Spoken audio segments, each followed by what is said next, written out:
కొబ్బరికాయను కొట్టేటప్పుడు కొన్ని తప్పులు చేస్తూ ఉంటారు చాలామంది. అవి ఏవి అనగా ఇప్పుడు చెప్తాను. ప్రతి సమయంలో కొబ్బరికాయ కొట్టగానే దానికి ఏదో కుంకుమ బొట్లో, పసుపు బొట్లో ఏవో పెడుతూ ఉంటారు. నేను చాలా ప్రదేశాల్లో గమనించాను.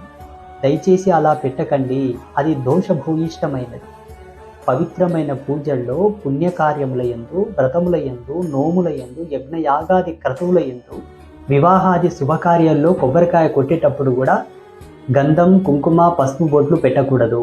మీ పూజా మందిరంలో ఫోటోల దగ్గరను మీరు చేసేటటువంటి చిన్న చిన్న పూజల్లో కొబ్బరికాయ కొట్టిన తర్వాత దానికి పసుపు, కుంకుమ బొట్లు పెట్టకూడదు.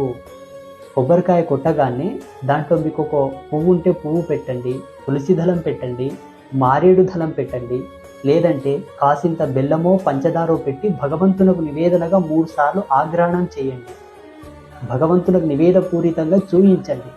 మళ్ళీ భగవంతుని పాదాల దగ్గర పెట్టి 1 గంటో అరగంటో అయిన తర్వాత తీసి వాటిని చిన్న చిన్న ముక్కలు కట్ చేసి ఆ కొబ్బరికాయని ప్రసాదంగా తీసుకుంటే మీకు శుభం కలుగుతుంది.